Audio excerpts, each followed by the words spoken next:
at the Labour view on that, shall we? We can talk to the party's Shadow Work and Pensions Secretary, Jonathan Ashworth. Thank you for being on the programme today. Now, you're here with a different hat on, of course, but you were Shadow Health Secretary for a long time, including during the pandemic. We did lots of interviews on that.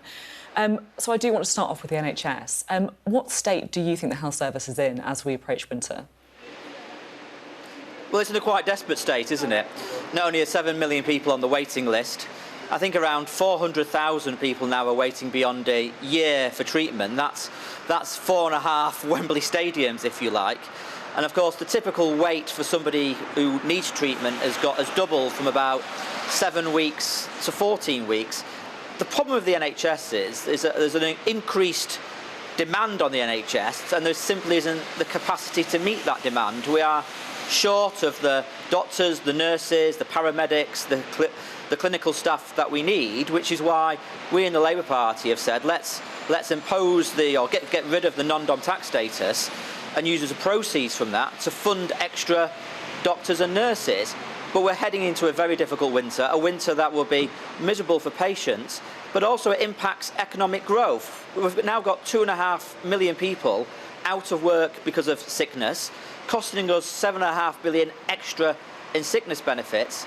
That's because many of those people can't work because they're waiting for mental health treatment or they're waiting for an operation. Now, one of the things I want to do as a Work and Pensions Secretary is use my years of expertise in health policy to reform the way in which we provide support in job centres and employment services to help those who are sick get back into work, because there's evidence now if you better integrate employment services with health services, with mental health services, you can actually support people to return to work. So the problems in the health service are having a direct impact on people's ability to go back to work and our overall economic performance. Now, the other thing that Stephen Barclay said in our interview earlier was that he wouldn't support, he doesn't recognise and wouldn't support the front page of the Sunday Times suggestion that the government is considering a closer link to the EU, like a Swiss-style relationship, so access to the single market, which of course would mean things like paying more into the budget, higher immigration and an increased role for the European Courts of Justice. In principle, would Labour support that? No, what we've talked about is that we need to make Brexit work. We obviously need to deal with the problems in the Brexit deal. And isn't it, ironic that we were told by Boris Johnson's cabinet, which of course Rishi Sunak was a leading member of as Chancellor, that we had this oven-ready deal, one of the best deals possible. And now it appears that Conservatives are briefing, suggesting that the deal isn't working out, and they want to return to something which is it's something more like Chequers. So the old Chequers proposals. Look, what we need to do is we need to fix the problems in the deal.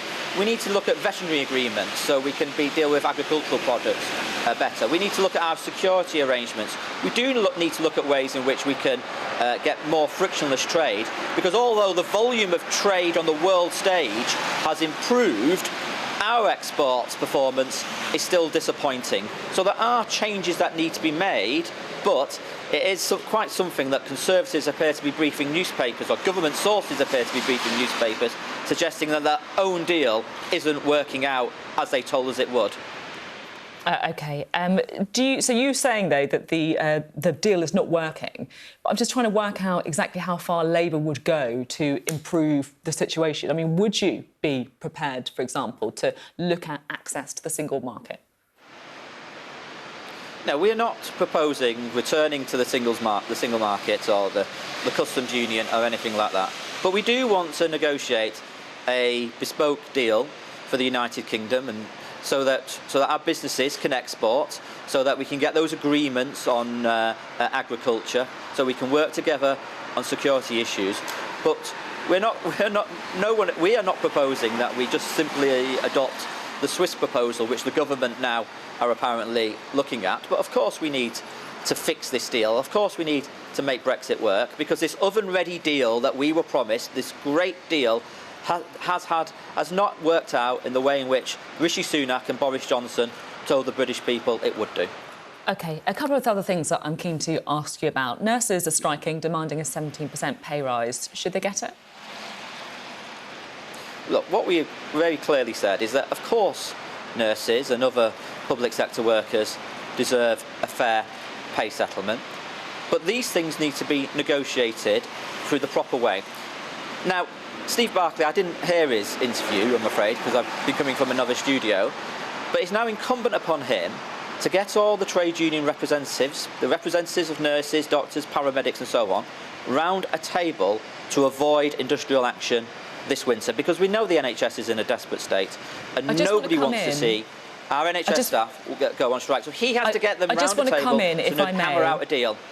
I just want to come in, if I may, because obviously, asked Steve Barclay about what he's doing on the NHS strikes, but I just want to get Labour's position. You're talking about the independent process, but that independent process is not going to give them a 17% pay rise, is it? So by that, do we assume that Labour also doesn't think that nurses should get the pay rise that they want?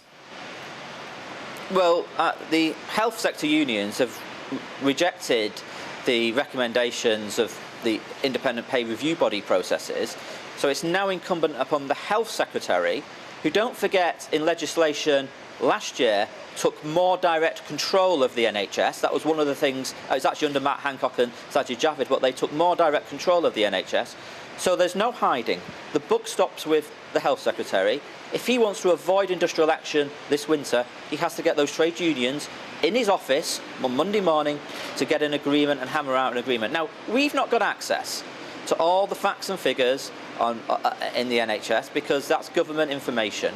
But I am sure that if Wes Streeting was the Health Secretary, he would be getting the unions in for a discussion. And of course, we never had industrial action in the NHS under a Labour government.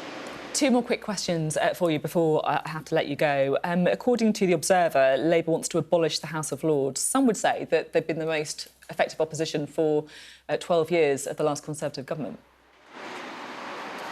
There's obviously great expertise in the House of Lords, of course, and there's very good people in the House of Lords.